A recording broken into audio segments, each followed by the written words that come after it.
Greetings. Today, we would like to talk about Frederic Chopin, who was a very important composer, the Romantic period. He was born in 1810 and died in 1849.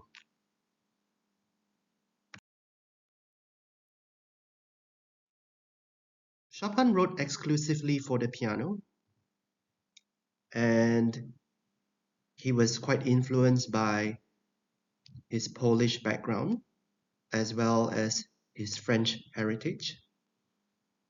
And his original style surprised the Polish aristocracy.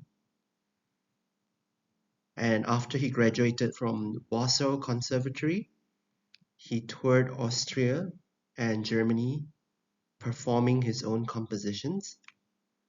And during this time, while he was traveling, the Russians conquered Poland,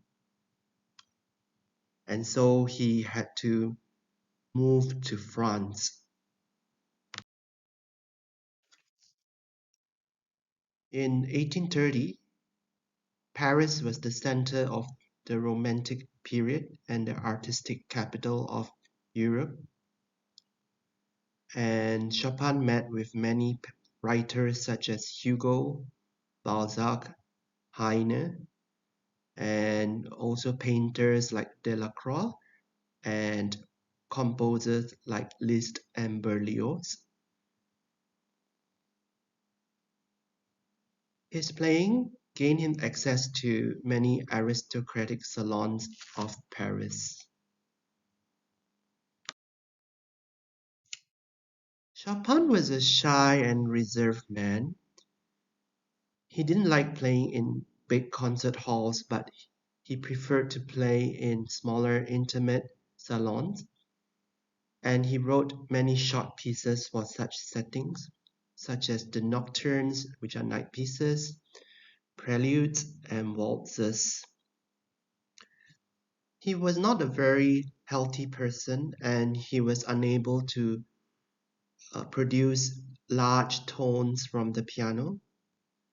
However, his playing was known for its beauty, flexible rhythms, subtle pedaling, and beautiful dynamic changes.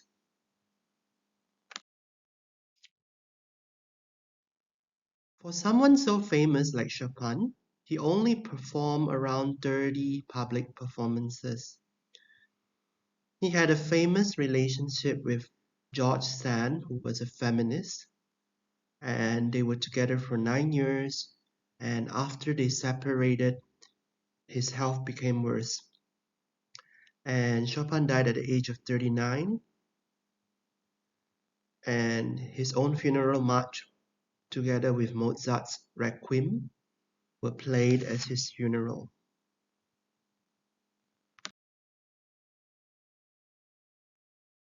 Chopin's music is still famous till today due to many reasons. His style was original and personal, and he didn't write many pieces, but they all ended up in the repertoire of the concert pianists and students of today. He wrote many miniatures, short pieces that are suitable for students and concert pianists. And his music evoked an infinite variety of moods, from joyful to happy to melancholic to angry, elegant, graceful, heroic, the whole spectrum of human emotion.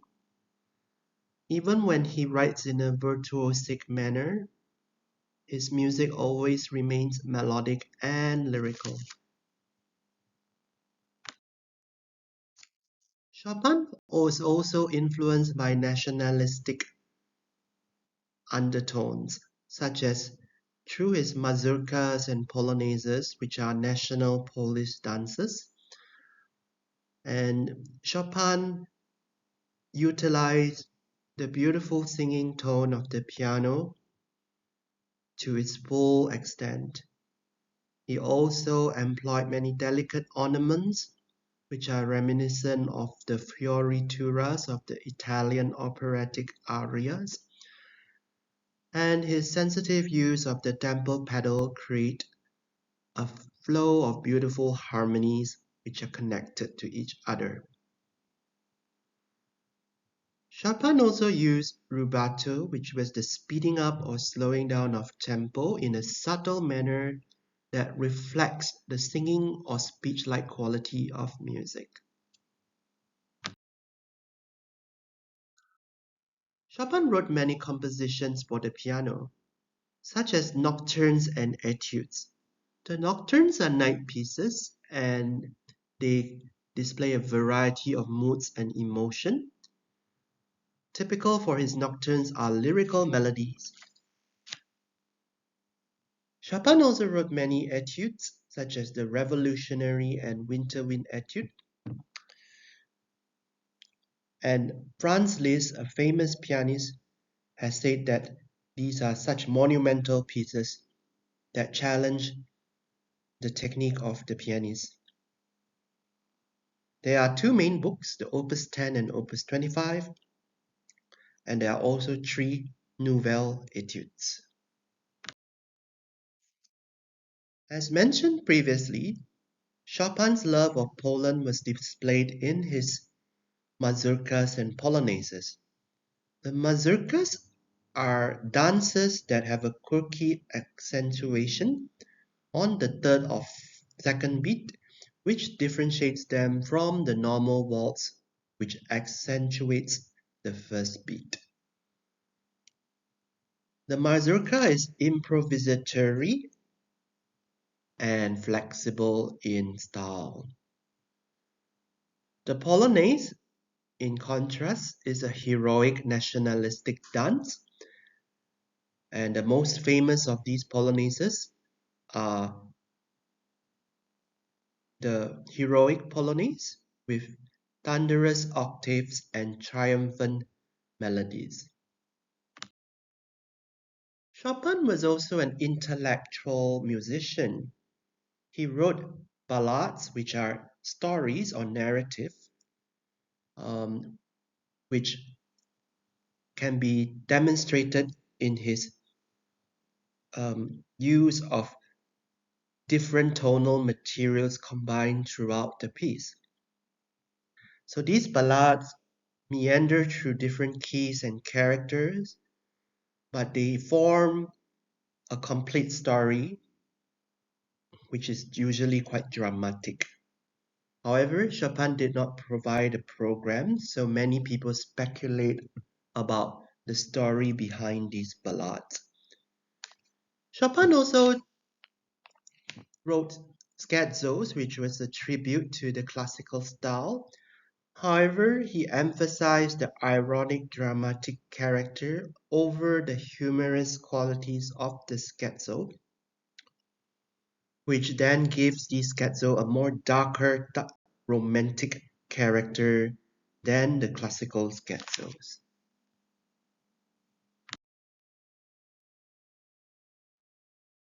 Other famous pieces by Chopin include the impromptus and preludes. The impromptus are whimsical, spontaneous pieces that display Chopin's charming yet expressive nature. His preludes are gems of different colors and emotions, and they are all crystallized into miniature forms. So one of the most famous impromptus is the posthumous work Fantasy Impromptu, which displays running, semiquavers across the keyboard. The preludes also demonstrate different major and minor keys, which are similar to how Bach wrote the well-tempered clavier for the piano. So Chopin is a very famous composer because he was a true romantic, yet he was an introverted teacher and pianist. And this touched the hearts of many musicians, students, and teachers from the time that he lived all the way till today.